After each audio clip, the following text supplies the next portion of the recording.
আমাকে তো মাজার পূজারি বললে আপনার ইমান আছে? আপনার ইমান তো নাই। কেন?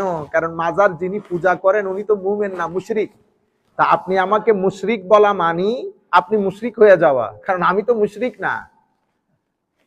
আপনি আমাকে মুশরিক বললে তো আমার পিছনে হাজার লাখো মানুষ মাসে নামাজ পড়ে, একজনের নামাজও হবে না, ঠিক না?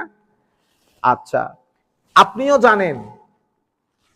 জানেন আপনি যা বলছেন সেটা সঠিক বলছেন না, কিন্তু কিছু জিনিস আছে সেটা আপনি অভিনয় করেও করতে পারবেন না। কাউকে আপনি অভিনয় করেও পলিটিক্যাল খাতিরে, রাজনৈতিক খাতিরে, রাজনৈতিক মার দেওয়ার জন্য আপনি বলতে পারবেন না। তো আমি আপনাদেরকে বলতে চাচ্ছি, মাহফিল গুলাতে আমরা যাই, আপনি যখন বলেন না ঠিক কিনা বলেন, আপনি যখন ঠিক বলবেন, এবং এমন মাহফিল, আমার নবীর শানে একটা কথা বলা হয়েছে, আপনি ঠিক বলে চিল্লানি দিছেন, আপনি ঘরে আসতে আসতে কিন্তু আপনার ঈমান চলে গেছে।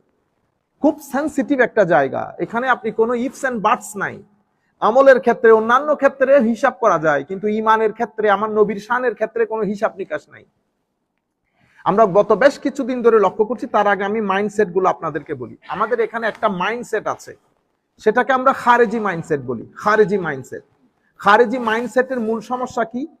ওখানে আমলের কোনো ঝামেলা নেই, তিলাওয়াতে কোরআনের কোনো ঝামেলা নেই। খারেজি মাইন্ডসেটের মূল সমস্যা হচ্ছে, তারা যখন এই মাইন্ডসেটের লোক, আপনি কিভাবে বুঝবেন উনি খারেজি মাইন্ডসেটের লোক? ওনারা যখন আমার নবীর শানে শব্দ চয়ন করবে, তো শব্দগুলা কখনো অ্যাপ্রোপ্রিয়েট হবে না। উনি ইজিলি কথাগুলা বলে ফেলতে পারবেন কোনো ধরনের রাগ ডাক ছাড়া। যেমন একজন বলবে আমার নবী কামলা দিছেন, বুঝতে পেরেছেন? মানে উনি 2 টাকার কামলা দিছেন। এটা কোনো সাধারণ মানুষ, খেটে খাওয়া মানুষ যে আমার নবীর শান ভিতরে ধারণ করে, তার জবান দিয়ে কোনোদিন বের হবে না। আপনি কেন বলতে পারলেন?